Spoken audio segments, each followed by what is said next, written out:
پوچھا کہ بھائی یہ کس کا گھر ہے؟ ان کا جی یہ تو سادات کا گھر ہے اور بہت نیک اور شریف لوگ ہیں. اور جب بندہ داخل ہوا ہے یہ اس گھر کا سربراہ ہے. اس نے کہا اچھا میں ذرا اس بندے سے پتا تو کروں کہ اس نے کیا کیا ہے. اس نے دروازہ کھٹکھٹایا. وہ بندہ باہر نکلا. اس نے کہا بھائی مجھے بتاؤ کہ آپ نے میرے پیسوں کو خرچ کہاں کیا؟ تو ذرا دیکھو میں سادات میں سے ہوں. ایک ہفتہ سے مجھے بخار تھا. میں مزدوری پہ نہیں جا سکتا تھا اور میرے گھر میں معاملہ تھا اور گھر کی عورت نے ایک ہفتہ سے صرف پانی پی کے گزارا کر رہی تھی. میں آج ہمت کر کے اٹھا کہ میں عورتوں کے لیے کچھ لاؤں مگر میں تو مزدوری کر نہیں سکتا تھا. ویکنیس اتنی تھی. تو مجھے ایک جگہ ایک مردہ بکری پڑی ہوئی ملی. میں نے سوچا کہ 3 دن فاقے کے بعد تو بندے کے لیے مردار کھانا بھی جائز ہو جاتا ہے.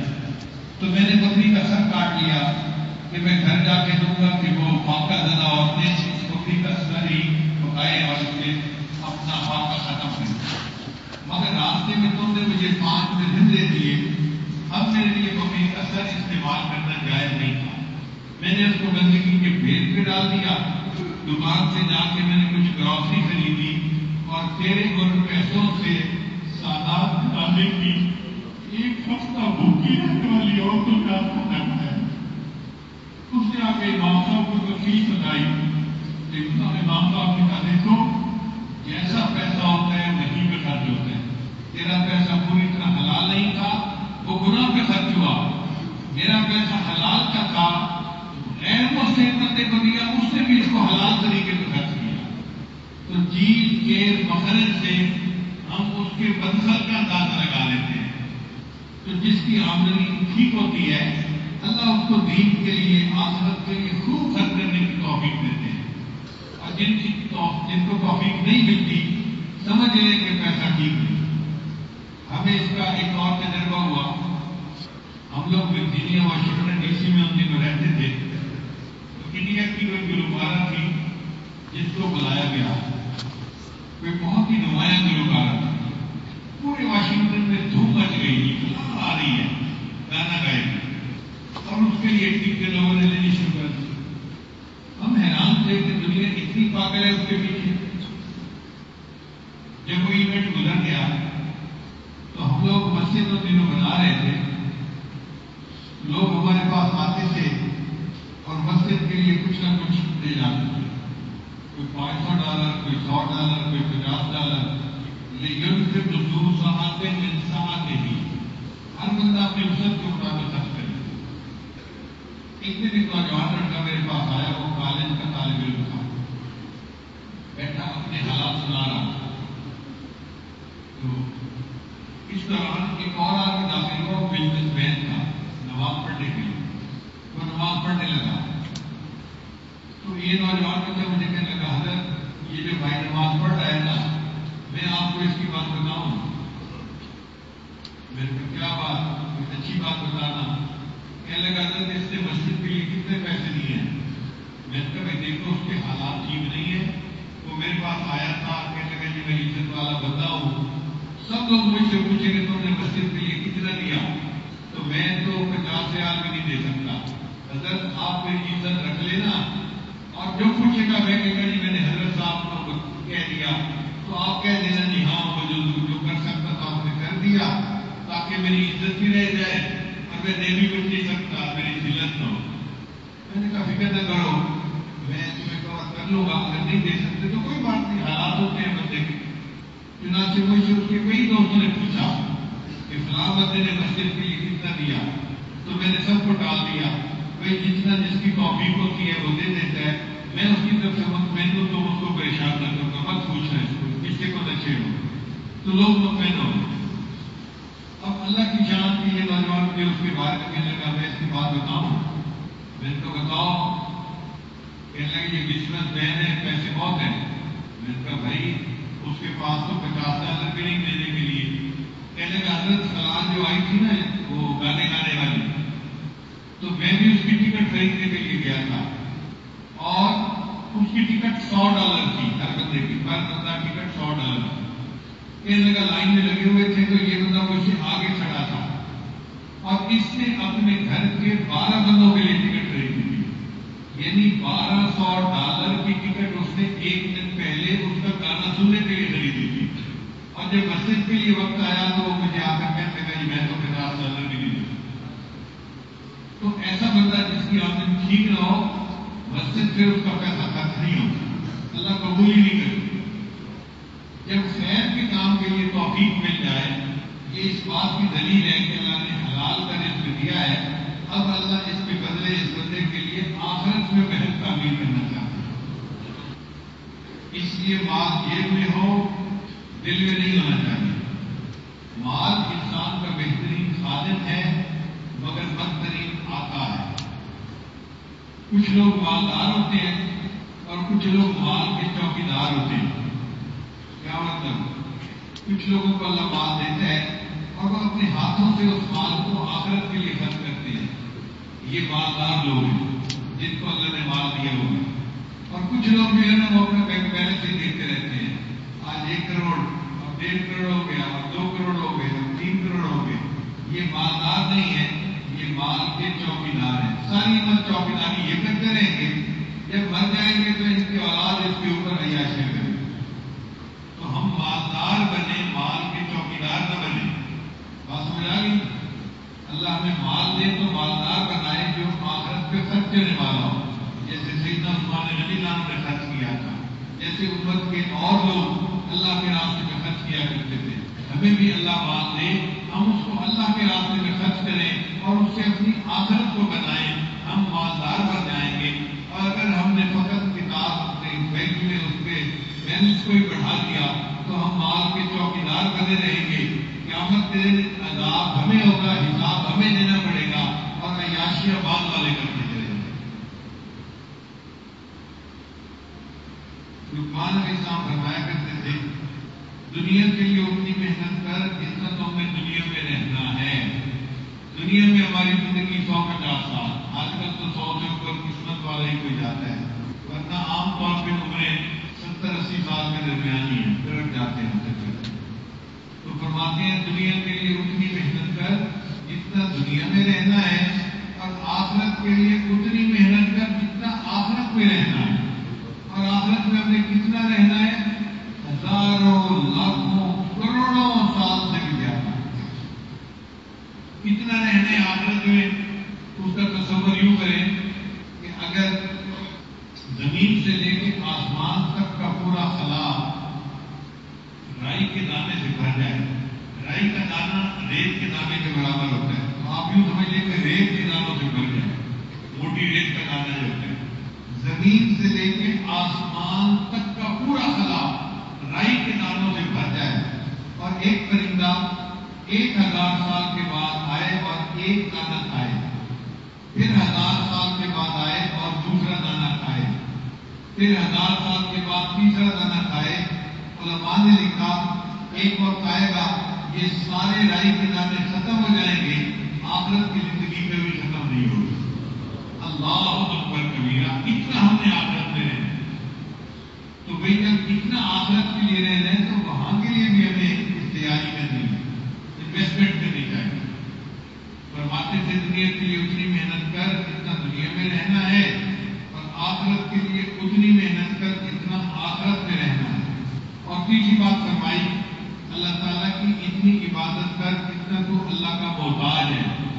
اب بھائی بتائیں ہم اللہ کے کتنے محتاج ہیں؟ ہر وقت ہر حال میں محتاج ہیں۔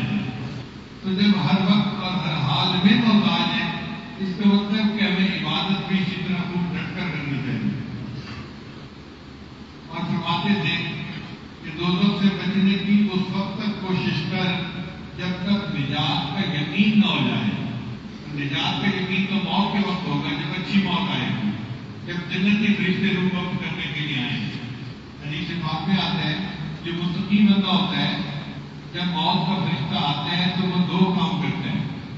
ایک کام شیطان کو مار کر اس بندے سے دور بھگا دیتا ہے، شیطان پاس ہوتا ہے، تو بالکل موت نیک بندے کی روح جب وقت کرنے کے لیے آتے ہیں تو شیطان کو بھگا دیتے ہیں، وہاں سے تب بہت کہنا یہاں کوئی کام نہیں۔ اور دوسرا اس بندے کو یاد دلا دیتے ہیں کہ تیری موت کا وقت آ چکا ہے، تو کلمہ پڑھ لیں۔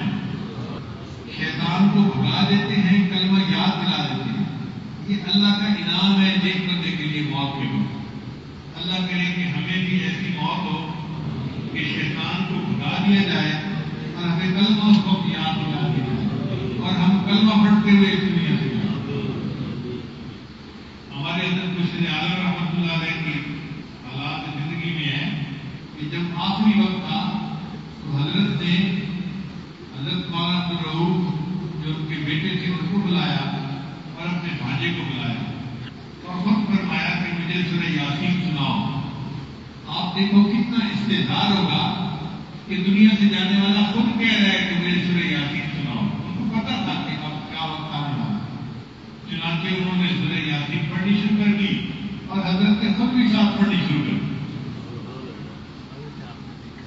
پھر حضرت نے فرمایا یہ دیکھو شیطان کو ان کو اللہ نے کشف کی نظر سے شیطان کی شکل دکھا دی تھی کہ وقت یہاں اس وقت بھی موجود ہے، تو حضرت رحمت نے فرمایا اس کو مارو اور بھگاؤ یہاں سے۔ اب وہ جو قرآن پڑھنے کی برکت تھی تو شیطان وہاں سے بھاگ گیا اور اللہ تعالیٰ نے رحمت کا معاملہ کر دیا۔ چنانچہ حضرت قرآن پاک کی آیت پڑھ رہے تھے، پڑھتے پڑھتے حضرت اس دنیا سے اللہ کے پاس روانہ ہو۔ اتنی خوبصورت اللہ نے موت عطا کی اور فرماتے تھے کہ معصیت کے لیے ایسی جگہ ڈھونڈو جہاں اللہ تعالیٰ نہ دیکھتے ہو۔ کوئی ایسی جگہ ہے جہاں اللہ نہ دیکھتے ہو؟ اللہ تو ہر جگہ دیکھتے ہیں۔ اس کا مطلب یہ ہے کہ انسان گناہوں سے بچے کہ اللہ مجھے دیکھ رہے ہیں۔ اور آخری بات فرماتے تھے کہ معاصی پر اتنی جرأت کرو جتنا عذاب سہنے کی طاقت ہے۔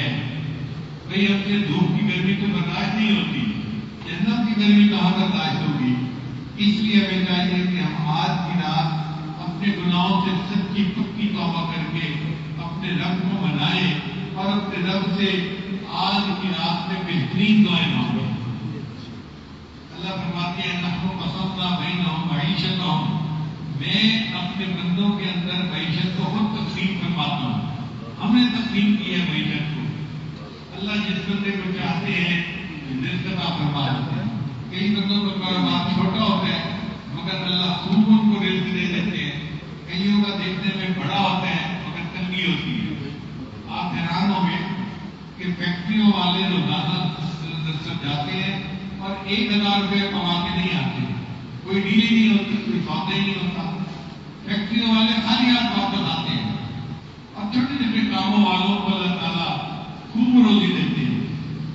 ایک چائے والا بندہ تھا، اس نے مجھے خط لکھا، اپنے حالات لکھے، کہنے لگا حضرت نے مجھے بیان سنایا تھا حلال کے بارے میں، تو میں نے اس دن سے نیت کر لی تھی کہ میں آج کے بعد صحیح چائے بنا کے کسٹمر کو دوں گا۔ ہوتا ہے نا کئی مرتبہ اس میں یوز پتی کو پھر دوبارہ استعمال کر لینا اور کم کوالٹی کی چائے پیش کر دینا۔ کہتے کہ پہلے میں ایسا کیا کرتا تھا پیسہ بچانے کے لیے، پھر میں نے اللہ کی توکل کی اور میں نے اپنے نفع کو اتنا نہیں دیکھا، حلال کو دیکھا اور میں نے کسٹمر کو اچھی چائے دینی شروع کر دی۔ کہنے لگا حضرت اللہ نے میرے کاروبار میں اتنی برکت دی کہ میں 12,000 روپے چائے کے کھوکے سے روزانہ کما کے آتا ہوں۔ میں نے اس کو 1200 پڑھنا تھا، مائنڈ سیٹ ہوتا ہے نا کہ اس کو 1200 کا پروفٹ ہوتا ہے چائے کے کھوکے سے، اس سے 12,000 لکھنے کے بعد الفاظ میں بھی لکھا 12,000۔ میں حیران ہو گیا، یا اللہ آپ اگر چاہتے ہیں تو ایک بندے کو چائے کے کھوکے سے 12,000 روزانہ دیتے ہیں۔ اس کا مطلب یہ کہ 3 سے لے کے 4 لاکھ تک کی آمدنی چائے کے کھوکے سے تھی۔ آپ بتائیں بڑے بڑے انجینئر ڈاکٹر کی آمدنی 4 لاکھ نہیں ہوتی اور اللہ اس کو چائے کے کھوکے سے دے رہا۔ اللہ رحمت فرما دیتے ہیں جس کے اوپر اس کی نظر ہوتی ہے۔ ہمارے بھائی جان تھے، ان کا ایک شاگرد تھا، بڑا دوائی قسم کا لڑکا تھا۔ بھائی جان فرماتے ہیں کہ اس نے میٹرک امتحان دیا اور وہ فیل ہو گیا۔ اب جب وہ ملتا تو اس کو شرم آتی کہ میں کس کو بتاؤں کہ میں میٹرک میں فیل ہو گیا ہوں، تو وہ ہمارا چھوٹا سا شہر چھوڑ کے بلاک چلا گیا۔ بھائی جان فرماتے ہیں کہ 5-6 سال کے بعد مجھے بازار میں ملا، بڑا اس نے جو ہے مل مل کر کرتا پہنا ہوا، کڑھائی کی ہوئی اور بڑا ہوش مطلب ہے پکڑ کے چل رہا ہے اور جا رہے ہیں اشان بشان. میری اس سے نظر پڑی تو میں نے سے کہا اور بھائی تو غائب بھی ہو گیا. کہتے ہیں ماسٹر جی میرے اوپر اللہ کا فضل ہو گیا کہ میں میٹرک میں فیل ہو گیا. اور وہ اپنے استاد کو بتا رہے ہیں استاد جی میرے اوپر اللہ کا فضل ہو گیا میں میٹرک میں فیل ہو گیا. حالانکہ مجھے بڑا برا لگا میرے شاگرد ہیں اور کہتے ہیں فخر سے کہ میں میٹرک میں فیل ہو گیا. کہتے ہیں استاد جی جب میں میٹرک میں فیل ہو گیا اتنا شرمندہ تھا کہ میں شہر چھوڑ کے یہاں سے چلا گیا. فیصل بات 2-4 دن گزارے پھر میں نے کہا کہ مجھے کچھ نہ کچھ روزی کے لیے تو کرنا پڑے گا. استاد جی میں نے ایک ریڑھی لے لی اور ریڑھی کے اوپر بنیادیں بیچنی شروع کر دی. اب بنیادوں کے بیچنے سے مجھے 500 700 1000 روزانہ کا پروفٹ ہو جاتا تو میں تو بڑا سکھی ہو گیا کہ مجھے روز کی آمدنی مل گئی. میں نے گھر بھی کرائے پہ لے لیا اور پھر کچھ عرصے کے بعد میں نے سوچا کہ میں سارا دن بازار میں پھرتا رہتا ہوں ریڑھی کے ساتھ کیوں نہ میں کوئی ایک تھلا لے لوں. یہ جو دکانوں کے آگے چھوٹی سی جگہ ہوتی ہے نا انٹرنس میں اس کو تھلا کہتے ہیں. کہتے ہیں کہ نہیں میں نے ایک تھلا کرائے پہ لے لیا اور میں نے وہاں پر بنیادیں رکھنی شروع کر دی. کسٹمر آنے شروع ہو گئے اور میرا مال بکنا شروع ہو گیا. مجھے کسی نے کہا کہ بھائی بنیادوں کے ساتھ جرابیں بھی رکھ لو کچھ اور بھی چیزیں رکھ لو. استاد جی میں نے جرابیں بھی رکھ لی تو اور کسٹمر بڑھ گئے.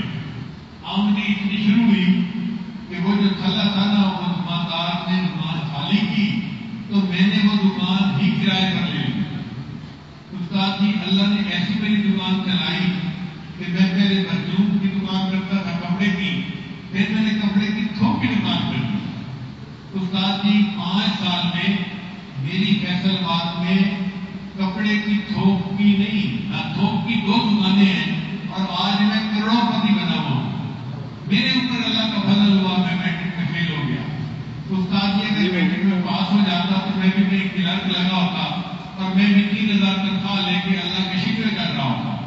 میرے اوپر کتنا اللہ کا فضل ہوا میں میٹرک میں فیل ہو گیا. آج اللہ نے فیل ہونے کے سبب مجھے کروڑوں پتی بنا. تو بھائی اللہ دینے پہ آتا ہے تو میٹرک فیل بچے کو کروڑوں پتی بنا دیتا ہے. اور کئی جگہ پر MBBS PhD ڈاکٹر گھر کے خرچے کے لیے طرف رہے ہوتے ہیں ان کے پاس خرچہ نہیں ہوتا. تو رزق تو اللہ کی تقسیم ہے. اللہ جس کو چاہتے ہیں جتنا عطا فرما دیتے ہیں. تو جب اللہ نے دینا ہے تو کیوں نہ ہم آج کی رات اللہ سے مانگیں کہ اللہ ہمیں خرابی والا رزق عطا فرما دے جو ہمارے لیے اور اولاد کے لیے ایمان کے لیے ڈھال بن جائے. آج کے دور میں مال ایمان کے لیے ڈھال ہے. جس کے پاس مال ہے اس کا ایمان محفوظ ہے اور جس کے پاس مال نہیں اس کا ایمان ہی محفوظ نہیں. وہ پتہ نہیں کب کفر کلمہ بول دیں. اس لیے اس مال کو ایمان کی ڈھال بناتے ہوئے ہم اللہ سے مانگیں جو اللہ کے راستے میں خرچ ہونے والا ہو اور ہمیں اللہ کا قرب دینے والا ہو. علماء نے رزق بڑھانے کے طریقے بتائے ہیں. فرماتے ہیں جس بندہ کو نعمتوں میں اضافہ چاہیے یعنی جس بندے کے پاس اللہ کا دیا ہوا بہت کچھ ہے اور وہ سمجھتا ہے کہ اللہ کا میرے اوپر بہت فضل ہے وہ کثرت سے الحمدللہ پڑھے اللہ اس کی نعمتوں میں اور اضافہ کرنا ہے. اور جس بندے کے پاس پریشانیاں زیادہ ہو وہ استغفر اللہ کی کثرت کرے. استغفر اللہ یوں بھی پڑھ سکتا ہے اور استغفر اللہ ربی من کل ذنب واتوب الیہ یہ بھی پڑھ سکتے ہیں. تو کثرت سے استغفار کرنے سے اللہ تعالیٰ پریشانیوں کو دور کر دیتے ہیں. اور جس بندے پر روزی تنگی ہو فقر مسلط ہو تو لا حول ولا قوت کثرت کے ساتھ پڑھے اللہ روزی